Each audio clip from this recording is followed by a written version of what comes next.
Welcome to episode 54 of the Brainy Business, Understanding the Psychology of Why People Buy. Today's episode is an overview of our biases toward novelty and stories. Ready? Let's get started. You are listening to the Brainy Business Podcast, where we dig into the psychology of why people buy and help you incorporate behavioral economics into your business, making it more brain-friendly. Now here's your host, Melina Palmer.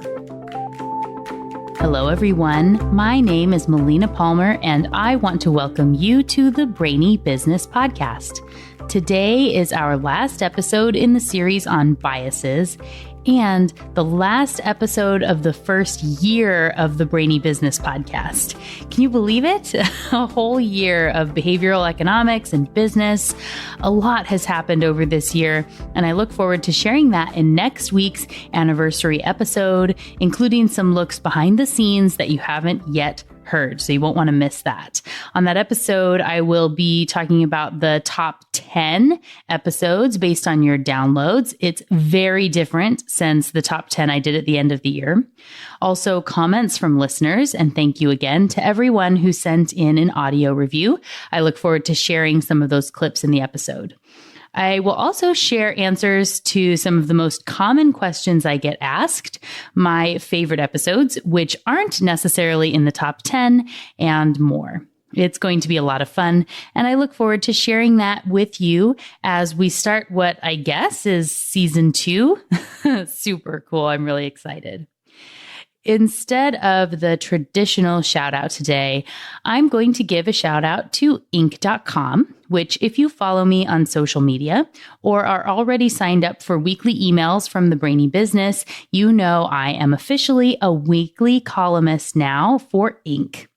My first article, One Simple Brain Trick That Can Help You Overcome Self-Doubt Forever, is live and was tweeted out by Inc. There's a link for you in the show notes, as well as a link to my author page so you can have easy access to all my articles there as they come out every week.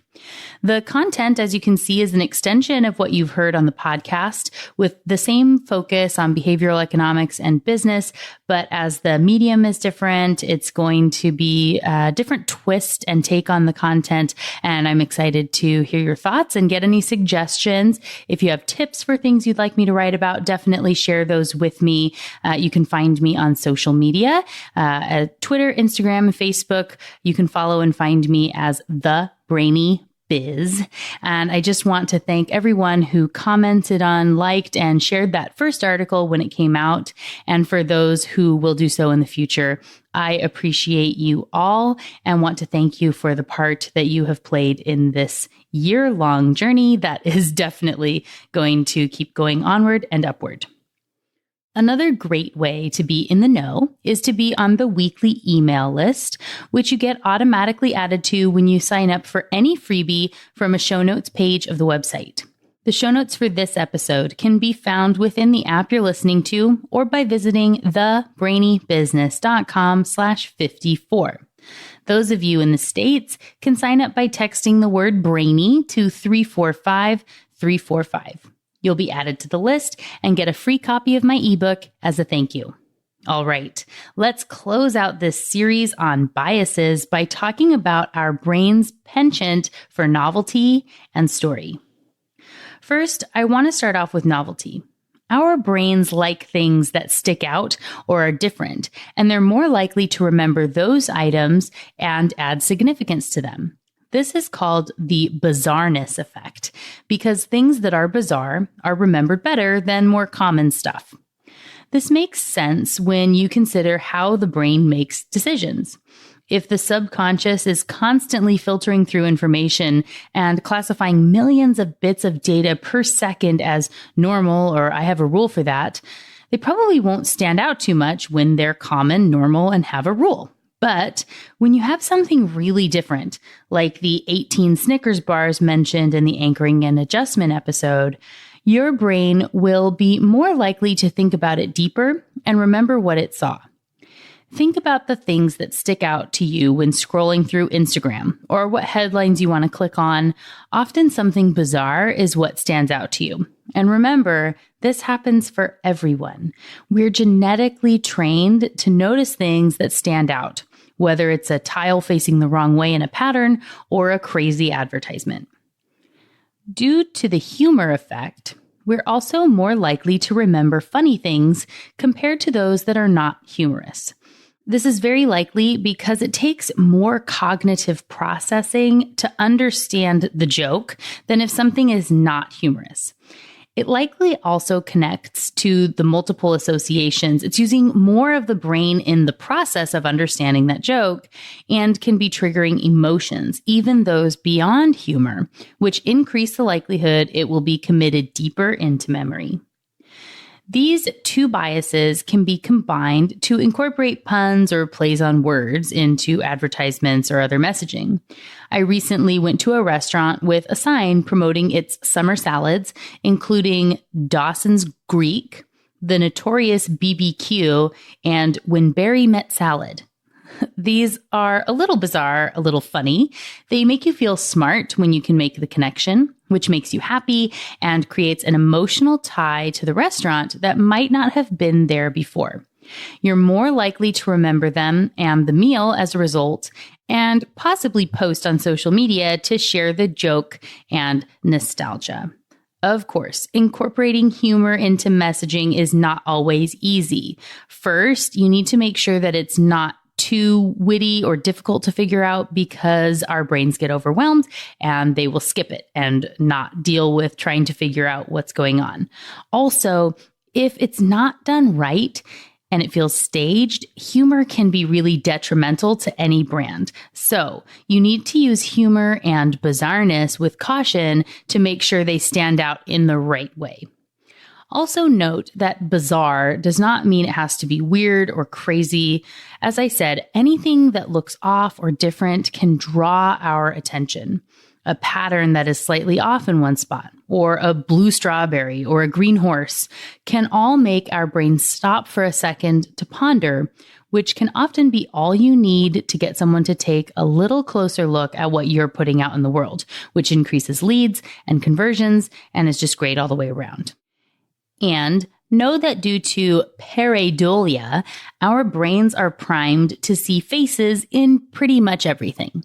No matter how vague or random the stimuli, it can be seen as significant when our brain gets a hold of it. This is why we see sailboats in the clouds, faces in random objects, of which I've linked to a fun BuzzFeed article which shows some examples. Or we think there are hidden messages in records that are played in reverse. This can lead to illusory correlation or an inaccurate memory about the relationship between two different events. One reason we see faces everywhere is because we've learned over time the need to quickly react to facial expressions. Remember the episode on the difference between sight and vision, where I explained that vision happens in the brain, and what we experience in life is actually an expectation that's created by our brains based on past experiences. If someone is approaching us quickly and looks angry, we need to react fast. If we look into the night and see two things glowing in the distance, it's in our best interest to assume that's a predator or threat and see the face in the distance. This has transferred into our ability to see a colon next to a parentheses and see either a smiling face or a frowning face and instantly feel the emotion tied with it. Seeing faces on houses with where the doors and the windows line up, in trees, cracks in the sidewalk, or whatever else are deeply rooted in our love of story and novelty. A tree that looks like it has a smiling face will stand out more than a less bizarre tree. And we could probably make up a whole story for that tree as if it were a person with real emotions. I was just at the Getty Museum in Los Angeles, and their current exhibit is called Book of Beasts, where they show all the art and bestiaries of the Middle Ages. And if you're not familiar with that term, it's basically like an encyclopedia of animals from a long time ago. I couldn't help but notice how many of the stories that were featured were about morals and things, and they were using animals and showing their faces as angry or confused as a human would be in order to teach lessons about morality and whatever else. There was also a section about the constellations and what we see in the stars, which show how deep-rooted this all is in our nature for hundreds of years and many, many more. This is why it's key for your brand and business to do things that help you stand out. Even though your herding brain might want to go in the way everything's always been done and not stand out, it's definitely in your best interest to understand how stories and novelty can help you to break through the clutter and get new customers who are going to take action. Our brain's appreciation for stories goes beyond enjoying Harry Potter or our kids wanting to read books before bed. It impacts so much of everything we do. We often tell ourselves stories about other people because it helps us to understand them, even though the stories aren't always right. Due to the empathy gap, we're likely to underestimate how much feelings will influence decisions and how strong they can be. This occurs both for ourselves and our opinions toward other people. And you can see how this comes up in business all the time. If you don't have enough empathy for the feelings someone will have about a change, it can blow up in your face quickly. And walking a mile in their shoes isn't always enough because, as I said, this can impact the way we think about ourselves and our own feelings as well. Our optimism bias may keep us in the dark on this one. So maybe give it the 10% contingency rule, but know not to let it influence your discussion too much, because then you could be priming that person to have a more emotional reaction, even though that's the opposite of what you want to do. So, I mentioned titles for a few past episodes there, but in case you're new to the podcast, in which case, welcome, there are links in the show notes to any of those past episodes. In this case, I've mentioned priming, optimism bias, loss aversion, herding, and all sorts throughout the episode and yet to come, but I don't want you to have to remember them all. So just know a good rule of thumb is if you ever think, ooh, that's interesting, I should look that up. Check the show notes first because I've probably already done that heavy lifting for you. For this episode, they can be found again at thebrainybusiness.com/54. All right, on to our next concept. Due to the identifiable victim effect, people tend to have a lesser response to a large group of people than they do to a single person. This is where stories can have such an impact.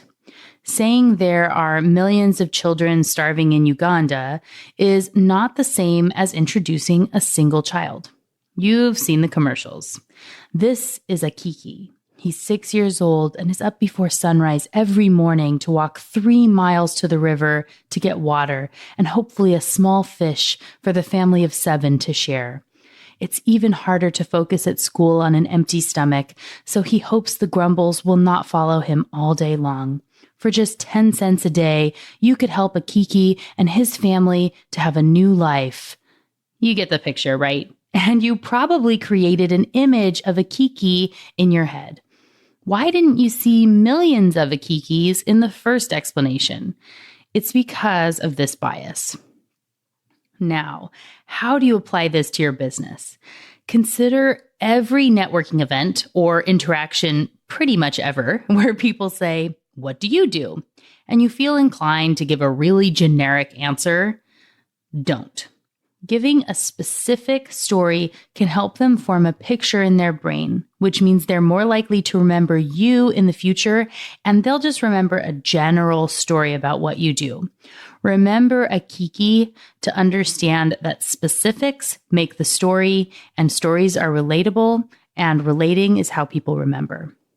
You also need to be aware of survivorship bias. This is when we remember and focus on or study those who made it through something, those who survived it, got through on the other side, and we ignore everything else or all those other people because they're less visible to us, even though they could have a lot of importance. A great example of this, which I've linked to a TED Talk, which explains it in more detail, is planes in World War II. In an attempt to make planes stronger, the Allies started evaluating all the planes that came back and marking where their bullet holes were for statistical analysis to see where reinforcement was needed. The spots with the most holes were on the wings and tail. So the first inclination was to reinforce and heavily armor those spots with lots of bullet holes. Thankfully, the statistician let them know they were looking at this completely wrong because there was a huge piece of data missing. They weren't able to evaluate all the planes that did not make it back. In effect, the planes that were making it back were because they had not been shot in key areas. So, anywhere that was not covered in holes was a good indicator for where armor and reinforcement should be placed, because likely the planes and pilots that were less lucky had been shot in those spots. If they had only focused on the surviving planes, they would have made a huge mistake that could have cost them the war. When you look at data from customers, responses on surveys, or whatnot, it's important to think about this. Researchers do all sorts of work to get results that are as unbiased as possible, but if you're not thinking about where survivorship bias could be impacting your analysis, you could be doing a huge disservice to your business. Another way our stories about others and the world around us impact our thoughts and actions are with the just world hypothesis. Because we want to believe the world around us is fundamentally just, we rationalize some injustice that is otherwise inexplicable as being deserved by the victim. Oh, they must have done something to deserve that. Or, I wonder what she did to deserve that. Or, what did I do to deserve this? We don't like to think of things happening for no justifiable reason. It really doesn't compute in most human brains. So whether we realize it or not, we're thinking this sort of thing all the time. This is kind of like moral luck, which is the tendency for someone to use the outcome of an event to assign moral standing, even when it is very likely unrelated. This term, moral luck, should essentially be thought of as an oxymoron because morality and luck should not be correlated. But that's not always the case in our brains. Similar to the just world hypothesis, you would essentially assume if someone is successful, which in many cases is based on luck or being in the right place at the right time, that they must have done something morally to deserve it, while this is not always the case. I linked to an article with more information on moral luck if you want to read up on it. The last piece in this section about others is authority bias, where we're more likely to believe and be influenced by the opinion of someone in authority, even if the opinion is unrelated to where they have any sort of authority. And we consider it to be more accurate than the same opinion from another person who does not have that same authority in our brains. This would be like having a podiatrist tell you a story about astrophysics and being more likely to believe it because they're a doctor. Or asking a veterinarian about a suspicious mole you aren't sure if you should get checked out. In both cases, you may as well be asking a random person on the street, and their answer could be exactly the same. But you would believe the doctor or the vet more than the random stranger. Did you ever see those commercials for certified financial planners, where a clean-cut man in a nice suit is explaining about 401ks and asset allocation to individuals in a very nice meeting room, and then they ask the person if they would trust him as a financial planner? They all say yes, that he seems knowledgeable and trustworthy, and they would invest with him. He then reveals that he actually has no background as a financial planner because in reality, he's a DJ, and they show a video of him with giant dreadlocks playing a show. Everyone is shocked. And the point of the commercial is that if the person you're talking to doesn't have a CFP, you don't know who they really are or if they have any knowledge at all. The reason people would get swept up in this is because of authority bias. So do your due diligence when working with people. You've heard me say this all the time. And don't let the story influence you. In case you haven't seen that commercial, there is a link to it in the show notes. Now, let's talk about the stories we like to tell in our own minds or to others about ourselves. Our brains tell us a whole lot about ourselves and what others might think of us if they found out or knew this or that, and those stories impact our beliefs and actions every day. In episode 23, I talked about the concept of reciprocity, that when we're given a gift, we want to repay the favor and often overcompensate. Beyond that is the Ben Franklin effect, which shows that if we've done a favor for someone, we're more likely to do a second favor for them. This is even more than if we had received a favor from that person. So, once I lend you $5, I'm much more likely to lend you money in the future. Or if I watch your dog while you go out of town, and I'm more likely to watch your dog again if I've watched it before than I am to watch your dog if you watched mine. Quid pro quo does not have as much impact as self-herding, and there is a link to that episode on herding if you want to learn more about that. In the episode on reciprocity, I talked about increasing the likelihood that someone will accept a bigger ask by starting with a small one. In political season, that would mean asking for someone to put a sign in their yard before asking them to donate or host a rally. Those who accept and do the small favor of putting the sign in their yard are going to tell themselves, even without realizing it, that they are the kind of person who supports political campaigns, which will work in your favor when you come back for your other true ask. And if you're always saying yes to everything, try and remember that a past yes does not mandate another yes tomorrow. One reason we may succumb to this is because of social desirability bias. We want others to see us in the best possible light, so we'll likely over-report our own socially desirable behaviors and characteristics while we will under-report them for everyone else. Another way we try to shape others' opinion of us in a way that will be more positive is with the courtesy bias, where we share opinions that are more socially acceptable than our true thoughts and feelings so we don't offend anyone, and again, so they don't judge us and look at us differently than we want them to. The stories we tell ourselves and our desire to justify our actions can impact the choices we make. Because of omission bias, we will judge actions, also known as commissions, more harshly than inactions or omissions, even if they're more harmful than taking an action would have been. Here are some examples for you.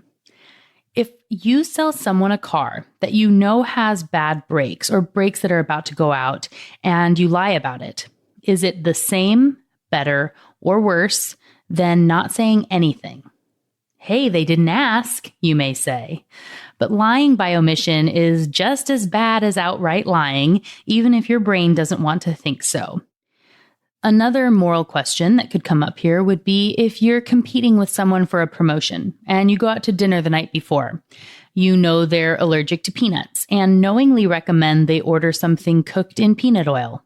Is that the same, better, or worse than watching them order something you know has peanuts in it and not saying anything? You get the idea. And omission is not more moral. I linked to an interesting paper that shows how this can impact major league sports teams if you'd like some more examples of this. Omission bias is similar to the licensing effect, which is also known as self-licensing or moral licensing.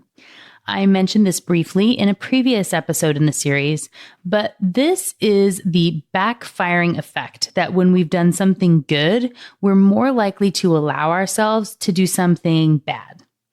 This has been studied around donations, cooperation, racial discrimination, and cheating, and I've linked to some studies in the notes. And like so many aspects of our brains, the good action doesn't have to be in the same category as the bad action. So, shopping at a green store, a moral action, meant participants were less likely to share money in a game they played later on compared to those who shopped at a regular store. Those green shoppers have also been found to be more likely to lie and cheat than non-green shoppers, and they likely didn't even realize the justification or how that all tied together in their brains. So know if you're good all day, or go out of your way to save the environment or donate to charity or whatever it is, you might be inadvertently making bad choices somewhere else because your brain is rewarding itself for being so good in other areas. The stories we tell ourselves are impacting the decisions we make all the time, and it doesn't have to be as dramatic as these studies have made it out. It might just be cheating on your diet because you went out of your way to be kind to someone earlier and hold the door open for them.